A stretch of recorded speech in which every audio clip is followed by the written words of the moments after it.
This is problem 1593. It's on page 693. A 4-inch radius disc rolls without slip. So there's the without slip. At the instant shown, the acceleration point B is known to be 20 inches per second squared in the direction shown. So we've got a rise and run there. Determine the wheel's angular acceleration and angular velocity. So what we're supposed to find is alpha and omega. Okay? So the angular acceleration and the angular velocity. Well, this is basically turning the problems that we've done so far on their head, because we've got the final acceleration of a point that's moving on a body, but what would normally be our known reference point would be D, right? That's our point where we can say something about the acceleration.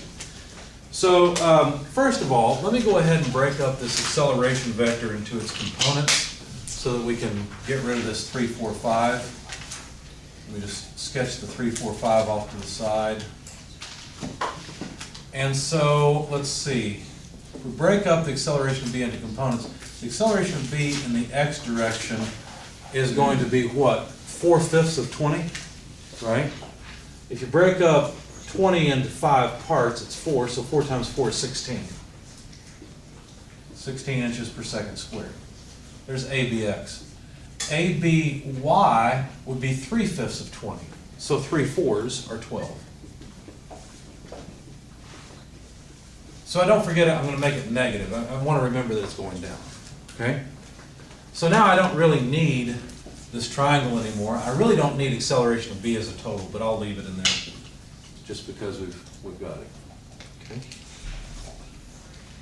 Now, we need to perform analysis on this, and you always have to start with velocity analysis. For example, B has some normal acceleration, we can see it right here, due to the fact that the wheel's rotated, but we don't know the angular speed of the wheel.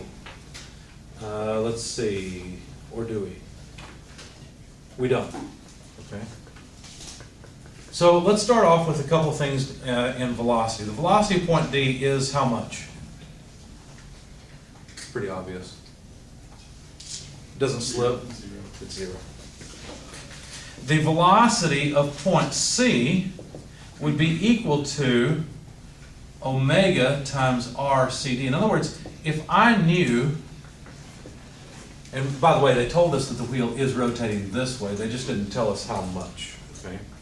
If I knew the angular speed, I could multiply the distance between C and D by the angular speed and get the linear velocity of point C, couldn't I? That would be easy. How about the velocity of point B? Well, then I would just need the distance between D and B. So the velocity of D would just be omega R to B from D. And it would also be purely in the I direction. Okay? All right, so that's all I can do with this. Well, I can note one thing. This vector here, RBD, is 2 times this vector. So you could write it, if I want to use one single radius R, RCD is equal to R, so I can get rid of the CD. And to use the same terminology, I could say 2R in the I direction. That way, this is just the radius of the wheel, and I don't have to think about it anymore.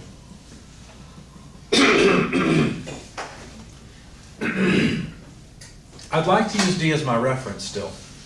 I want to use the equation acceleration of acceleration of B equals acceleration of D plus the relative acceleration of B with respect to D. So I need to know something about the acceleration of D. What do you know about the acceleration of D?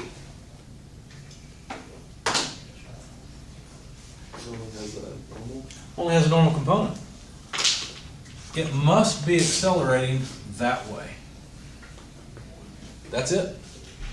It can't be accelerating to the side because it can't have any velocity to the side. Okay. So could we calculate the acceleration of D? Well, let's go off and do that. I think we could. The acceleration of D would have to be equal to omega squared R, and it's in the J direction.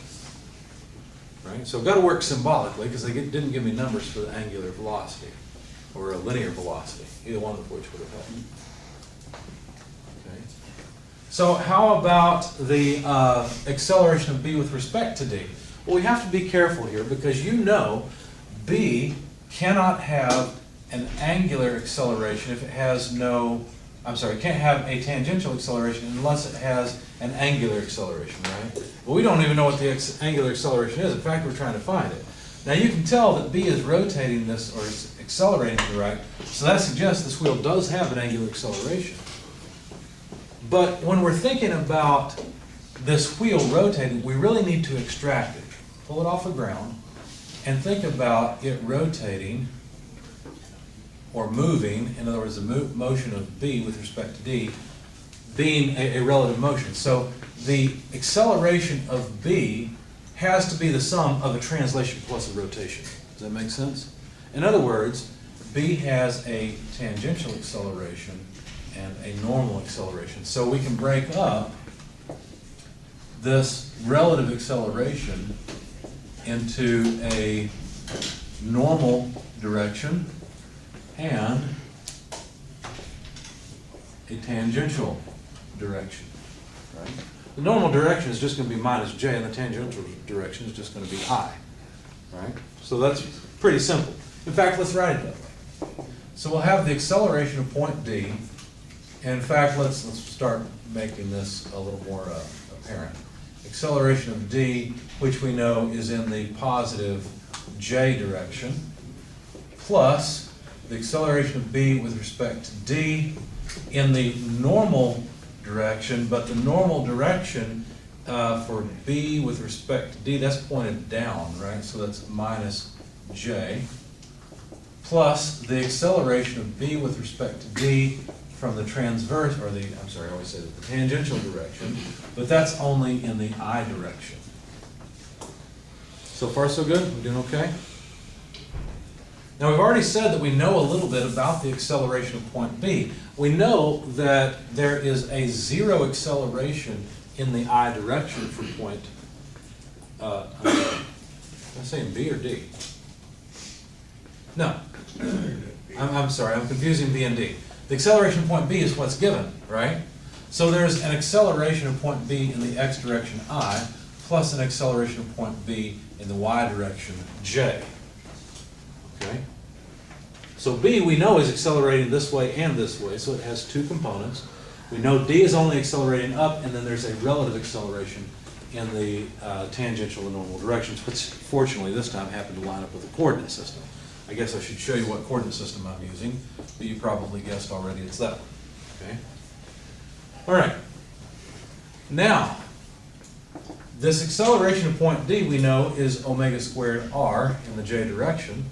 This relative acceleration in the normal direction would be an omega squared r, but what r are we talking about? Let's be really careful. What is this r? Let's go back to the acceleration of d. Well, that's just this distance. That's literally the r that was given, right? But this normal acceleration is with respect to d. So the distance is 2r, right? I can't just plug in r here. RBD is 2r, right? And that's in the negative j direction. How about this? Well, this is alpha r, but now the r is again 2r because it's the distance between B and D, and that's in the I direction. In fact, I may have made a mistake in solving this because I don't think I used 2r there. We'll find out here in just a second. Okay, so I'm going to put my sheet aside and we'll see if I end up at the same place. So grab your calculators, I may need your help. All right. So looking at the equations, if we look at the x component, we've got ABX on the left-hand side equals, let's see, J that equals alpha 2r, correct? So we can solve for alpha. Alpha is equal to ABX over 2r. The acceleration of B in the x direction is 16 inches per second squared over 2, but r is 4 inches. I can do this in my head. Thank you for your help, but I think we can get this. Okay, this is 2, and I'm off the screen, so let me move over here. This is 2 radians per second squared. So now, let's see. Yeah, that should work out. So that says that the acceleration is counterclockwise. That doesn't make sense. I would expect it to be clockwise. I've lost a sign somewhere, I think.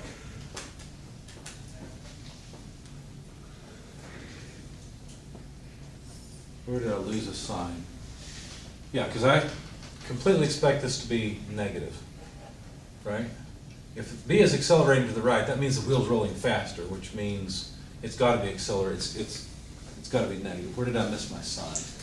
I should have a negative here. I should have a negative here. Let's see. I know where I lost it. It's in the cross product. Because what I really needed to do, see, I went a little too fast. How do we get from here to here? Well, don't we have to take omega cross r as vectors? I'm sorry, alpha cross r as vectors? So alpha, what I would do is I would assume that it's alpha k. So assuming a positive alpha, right, because that's what we always do, crossed with r from, let's see, this would be r to b from d. And so that would be 2r, that's the distance here, times j. And see, I lost it there, because k cross j is minus I. There it is. Okay? So to go from here to here, I had to have a minus I. You see where I messed up? Okay, I bet I messed up in my notes too, yeah. No, I didn't. If I just followed my notes, I'd be okay. Good grief. Oh, well. Anyway, I was afraid there was another problem, but we're okay. So, let's see. So that would make this negative. That makes this negative, and negative, and negative. There we go. Okay. So now we've got alpha. It's negative 2 radians per second squared. And really we can write it as a vector. That's in the k direction. Okay? That takes care of the x component from the vector equation. Now let's see what the y component can tell us. So the acceleration of b in the y direction, that's the only piece in the y direction on the left, equals the acceleration of d. Let's see. Oh, I've already expanded it. Equals omega squared r from here minus omega squared 2r. Okay. And so now we should be able to solve for omega itself. This is omega squared r minus 2r, which is just negative r. So equals omega squared times negative r. And now omega then should simply be ABY over negative r square root. Okay, now ABY is a negative thing, so it's negative 12 inches per second squared divided by negative r, which is negative 4 inches, and then square root. So 12 divided by 4 is 3. So this is, let's see, square root of 3. Wait a second, inches go away. Radians per second. So that number is 1.732 if I did the math right. 1.73, well, my calculator did the math right. I can't take a square root in my head, or on paper for that matter. And that's radians per second. Do you see how the key equation is still the same? It's just exactly what you plug in where, it just depends on what you know and what you don't. Okay? Questions, comments? It's also important to keep your brain engaged and figure out if the answer you came up with makes sense. Mr. Smith caught me a minute ago in the last problem. He said, wait a second, that doesn't make sense. I caught myself this time. Yes, sir. Could you have found omega using velocity equation? Could you have found omega using a velocity equation? You mean one of these? I don't think we knew any oh, no, we velocities. didn't know velocity. Yeah, we didn't know any velocities. Could we get velocity now that we have omega? Yeah, right here. So now we can figure out how fast the wheel is rotating. It's interesting that you can figure out how fast the wheel is rotating based on the acceleration of a point on the wheel. It's kind of interesting to me. Yes?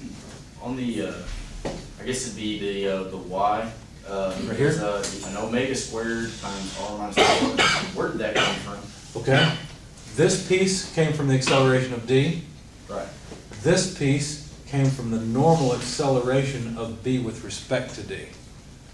You see? Yeah. Are you wondering where the 2r came from? The r minus 2r. Or, well, I guess, okay. Over here? Yeah. I just factored omega squared out. Okay. Yeah, good question. Anything else?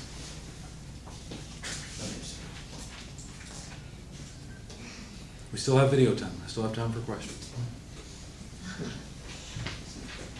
All right.